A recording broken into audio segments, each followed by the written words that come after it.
नमस्कार मित्रों, आप सभी लोगों का संसार मानस पर बहुत बहुत स्वागत है।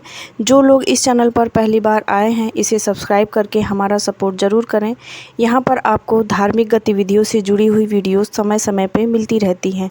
आज का वीडियो श्रावण सोमवार व्रत कथा के ऊपर है, तो चलिए श्रवण करते हैं हम आज की कथा। किसी नगर में एक धनी व्यापारी रहता था। दूर दूर तक उसका व्यापार फैला हुआ था। नगर के सभी लोग उस व्यापारी का सम्मान करते थे। इतना सब कुछ संपन्न होने के बाद भी वह व्यापारी बहुत दुखी था, क्योंकि उसका कोई पुत्र नहीं था, जिस कारण अपने मृत्यु के पश्चात व्यापार के उत्तराधिकारी की चिंता उसे हमेशा सताती रहती। पुत्र प्राप्ति की इच्छा से व्यापारी प्रत्येक सोमवार भगवान शिव का व्रत पूजा किया करता था और शाम के समय शिव मंदिर में जाकर शिव जी के सामने घी का दीपक जलाया करता था। उसकी भक्ति देखकर माँ पार्वती प्रसन्न हो गई और भगवान शिव से उस व्यापारी की मनोकामना पूरी करने का निवेदन किया। भगवान शिव बोले, इस संसार में सबको उसके कर्म के अनुसार फल की प्राप्ति होती है। जो जैसा कर्म करता है उसे वैसा ही फल मिलता है। शिवजी द्वारा समझाने के बाद माँ पार्वती नहीं मानी और व्यापारी की मनोकामना की पूरी करने के लिए वे शिवजी से बार बार अनुरोध करती रहीं। अंततः माता के आग्रह को देखकर भगवान भोलेनाथ ने उस व्यापारी को पुत्र प्राप्ति का वरदान दे दिया। वरदान देने के पश्चात भोलेनाथ माँ पार्वती से बोले, आपके आग्रह पर मैंने पुत्र प्राप्ति का वरदान तो दे दिया, परंतु इसका पुत्र सिर्फ और सिर्फ 16 वर्ष से अधिक समय तक जीवित नहीं रहेगा। उसी रात भगवान शिव उस व्यापारी के स्वप्न में आए और उस पुत्र प्राप्ति का वरदान दिया और उसके पुत्र के 16 वर्ष तक जीवित रहने की बात भी बताई।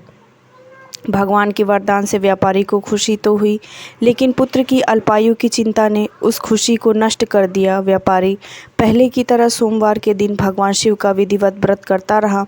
कुछ महीनों के बाद उसके घर एक अति सुंदर बालक ने जन्म लिया और घर में खुशियां ही खुशियां भर गईं। बहुत धूमधाम से पुत्र जन्म का समारोह मनाया गया, परंतु व्यापारी को पुत्र जन्म की अधिक खुशी नहीं हुई, क्योंकि उसे पुत्र की अल्पायु के रहस्य का पता था। जब पुत्र 12 वर्ष का हुआ तो व्यापारी ने उसे उसके मामा के साथ पढ़ने के लिए काशी भेज दिया। लड़का अपने मामा के साथ शिक्षा प्राप्ति हेतु चल दिया। रास्ते में जहाँ भी मामा भांजे विश्राम हेतु रुकते वहीं यज्ञ करते और ब्राह्मणों को भोजन कराते। लंबी यात्रा के बाद मामा भांजे एक नगर में पहुँचे। उस दिन नगर के राजा की कन्या का विवाह था, जिस कारण पूरे नगर को सजाया गया था। निश्चित समय पर बारात आ गई, लेकिन वर का पिता अपने बेटे के एक आंख से काने होने के कारण बहुत चिंतित था। उसे भय था कि इस बात का पता चलने पर कहीं राजा विवाह से इनकार ना कर दे, इससे उसकी बदनामी होगी और जग हंसाई होगी। जब वर के पिता ने व्यापारी के पुत्र को देखा तो उसके मस्तिष्क में एक विचार आया। उसने सोचा, क्यों न इस लड़के को दूल्हा बनाकर राजकुमारी से विवाह करा दूं। विवाह के बाद इसको धन देकर विदा कर दूंगा और राजकुमारी को अपने नगर ले जाऊंगा। वर के पिता ने लड़के के मामा से इस संबंध में बात की। मामा ने धन मिलने के लालच में वर के पिता की बात स्वीकार कर ली। लड़के को दूल्हे का वस्त्र पहनाकर राजकुमारी से विवाह कर दिया गया। राजा ने बहुत सारा धन देकर राजकुमारी को विदा किया। शादी के बाद लड़का जब राजकुमारी के साथ लौट रहा था तो वह सच छिपा नहीं सका और उसने राजकुमारी की ओढ़नी पर लिख दिया, राजकुमारी, तुम्हारा विवाह मेरे साथ हुआ था। मैं तो पढ़ने के लिए काशी जा रहा हूँ और अब तुम्हें जिस युवक की पत्नी बनाकर पड़ेगा वह तो काना है।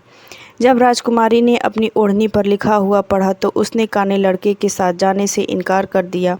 राजा को जब ये सब बातें पता लगी तो उसने राजकुमारी को महल में ही रख लिया। उधर लड़का अपने मामा के साथ काशी पहुंच गया और गुरुकुल में पढ़ने लगा। जब उसकी आयु 16 वर्ष की हुई तो उसने यज्ञ किया। यज्ञ की समाप्ति पर ब्राह्मणों को भोजन कराया और खूब सारा अन्न और वस्त्र दान कर दिया। रात को वह अपने शयन कक्ष में सो गया। शिव के वरदान के अनुसार शयनावस्था में ही उसके प्राण पखेरु उड़ गए। सूर्योदय पर मामा मृत भांजे को देखकर रोने पीटने लगा। आसपास के लोग भी एकत्र होकर दुख प्रकट करने लगे। लड़के के मामा के रोने विलाप करने के स्वर समीप से गुजरते हुए भगवान शिव और माता पार्वती जी ने भी सुने। माता पार्वती ने भगवान से कहा कि प्राणनाथ, मुझे इसके रोने के स्वर सहन नहीं हो रहे, आप इस व्यक्ति के कष्ट को अवश्य दूर करें। भगवान शिव ने माता पार्वती के साथ अदृश्य रूप में जाकर समीप देखा तो भोलेनाथ माता पार्वती से बोले, यह तो उसी व्यापारी का पुत्र है जिसे मैंने 16 वर्ष की आयु का वरदान दिया था। अब इसकी आयु पूरी हो चुकी है।